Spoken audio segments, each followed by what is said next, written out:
বিয়েতে অনেক মজা, তবে যার বিয়ে হয় তার হয় সাজা। হ্যালো এভরিওয়ান, শুরু করছি একটা নতুন ভিডিও। আশা করি ভিডিওটি সবার অনেক বেশি ভালো লাগবে।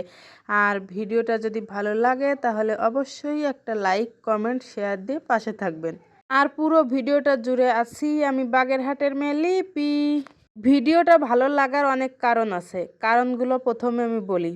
অনেকেই আছে যারা আমাদের হিন্দু ধর্মে কিভাবে বিয়ে হয় এই বিষয়টা এখন পর্যন্ত দেখেনি। যারা এখনো দেখেননি তারা অবশ্যই আমার পেজের দিকে নজর রাখবেন, দেখবেন আমি বিয়ের সুন্দর সুন্দর ব্লগ নিয়ে আমি হাজির হয়ে যাব।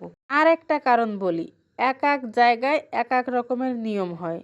অনেকেই আছে যারা হিন্দু ধর্মের বিয়ে দেখেন এবং হিন্দু ধর্ম বলি আছেন, কিন্তু কেউ তো জানে না কোন জায়গার নিয়ম কিভাবে পালন করা হয়। তো আমাদের এই দিকে কি নিয়ম পালন করা হয় সব কিছুই আমি আমার ভিডিওতে তুলে ধরবো।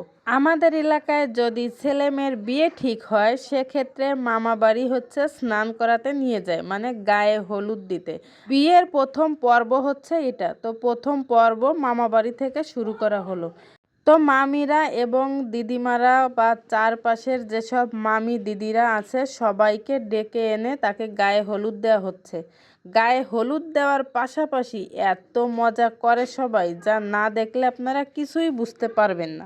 তো আমরা সবাই একে একে ছেলেকে গায়ে হলুদ দিয়ে দিলাম। এরপরে স্নান শেষ করানো হবে, কারণ শীতের কাল তো, তাই বেশিক্ষণ আর ছেলেকে বসিয়ে রাখলাম না।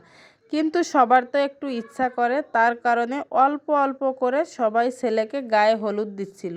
তবে অনেক বেশি রোদ ছিল, এই কারণে তেমন কষ্ট হচ্ছিল না। তাছাড়া আমরা আমাদের ছেলেকে গরম জল দিয়ে স্নান করাচ্ছিলাম, মানে যাতে কোনো ঠান্ডা না লাগতে পারে। এর ফাঁকে আরেকটা কথা বলি, এবার বলেন তো কাদের এলাকায় এই নিয়মটা পালন করা হয়? আর যাদের এলাকায় এই নিয়ম পালন করা হয় না, তাদের এলাকায় বিয়ের প্রথম নিয়ম কি পালন করা হয় অবশ্যই কমেন্ট করে জানাবেন। এই যে দেখেন সবাই হলুদ নিয়ে কেমন ঘষাঘষি শুরু করে দিয়েছে, কি পরিমাণ মজা করছে। তো যাই হোক, মাসি হিসাবে আমার একটু পাওনা ছিল, তাই তার মামি আমাকে দিয়ে দিল। ছেলের স্নান শেষ, এখন হচ্ছে ছেলেকে আমরা মিষ্টি মুখ করাচ্ছি।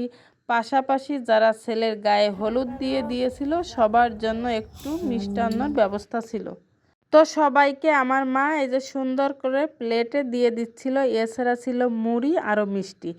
স্নান শেষ ছেলের, আমাদেরও স্নান খাওয়া দাওয়া শেষ। এই যে আমরা গাড়ি নিয়ে এসেছি, এখন হচ্ছে সবাই মিলে ছেলেকে নিয়ে আমরা দিদির বাড়িতে চলে যাব।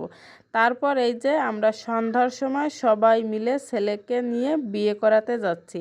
তো এই ছিল আমার আজকের ব্লগ, এখানেই শেষ করলাম। সবাইকে ধন্যবাদ, টাটা।